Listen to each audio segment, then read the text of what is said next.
Paolo Pizzolatto, che è esponente del Grande Nord, partito dei Veneti, e anche è un dipendente bancario, no?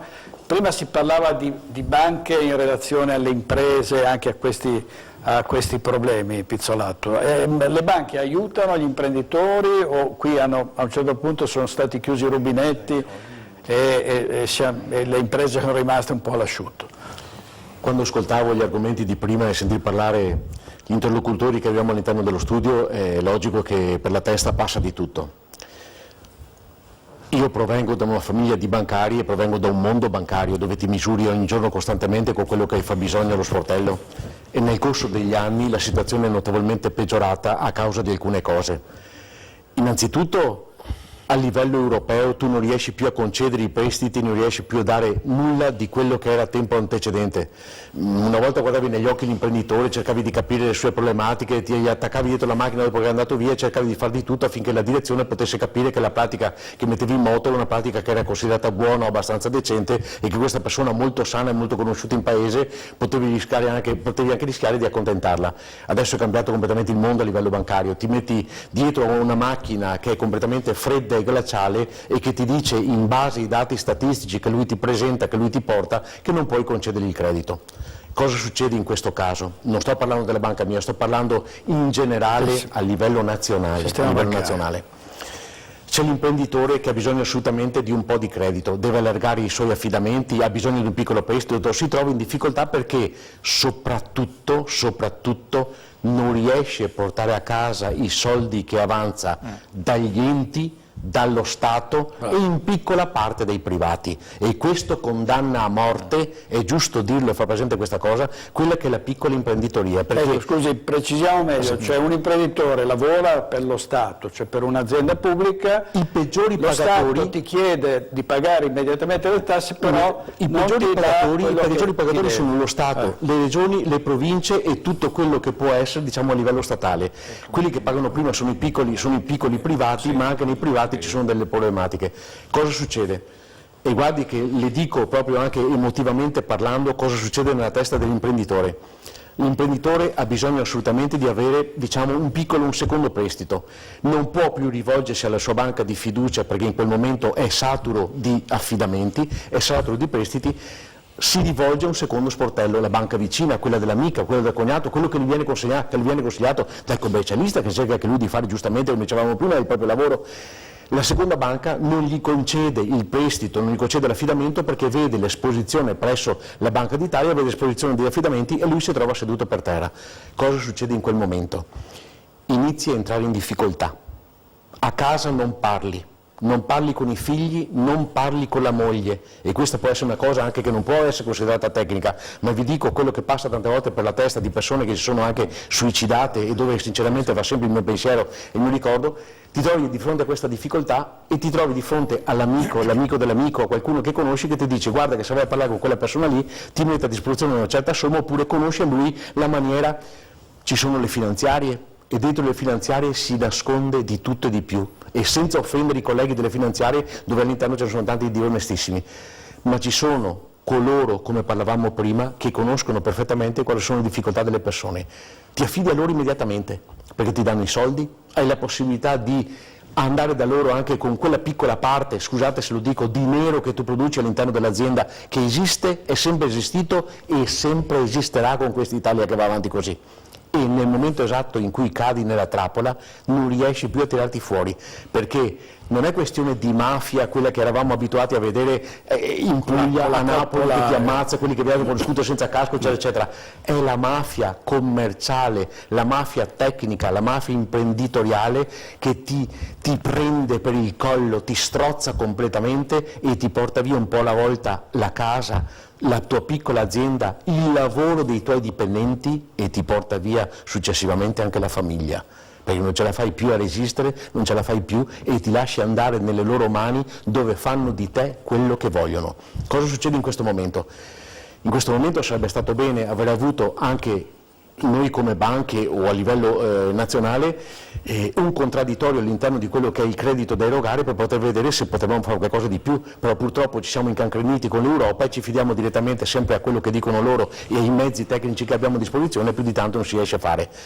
Bisognerebbe avere il coraggio da parte del piccolo imprenditore di dire a qualcuno di avere degli sportelli previsti, magistratura, forze dell'ordine, quello che è l'amico sano, eccetera, eccetera, sono in netta difficoltà e non mi resta altro da fare che questo. Ma l'imprenditore tace.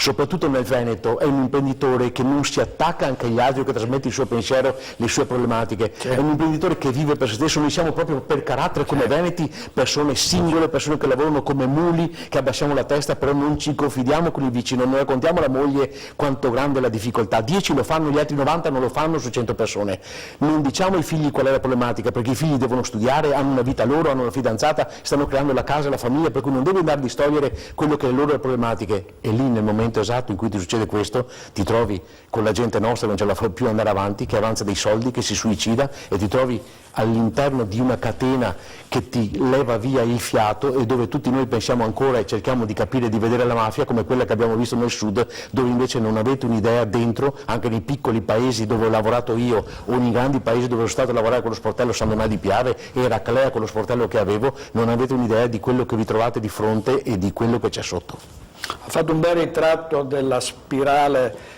della disperazione di un imprenditore, no? Quando proprio si sente crollare la terra sotto i piedi e come lei ha ricordato, come ha Pizzolato ha ricordato, spesso decide di farla finita. Adesso Pizzolato, in tutto questo, no? Quando parliamo di veneti in difficoltà, di un territorio che continua a soffrire anche dal punto di vista economico, poi torna il tema dell'autonomia, no? Questa bandiera è qui da 740 giorni, come si legge nel nostro counter, e sono 740 giorni di silenzi, di retromarce, di trabocchetti, di giustificazioni inqualificabili, insomma, no? Come andrà a finire secondo lei?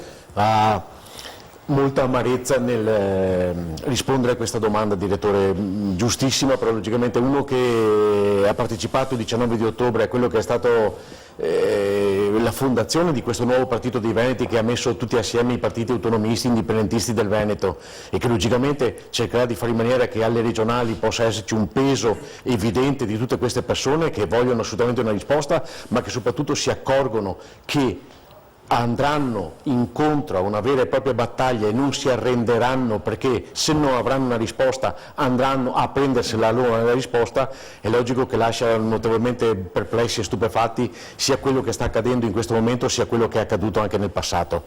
La Costituzione stessa permette di poter cercare di fare in maniera di avere un po' di autonomia, un po' di parliamo di autonomia e non indipendenza a livello regionale. Non è mai stata applicata da nessuno, è stata richiesta, ho visto un po' la volta persone in cui credevo sinceramente adagiarsi, non dico fare i volta gabbana, però spegnersi un po' la volta, perché è lo Stato stesso che ti spegne.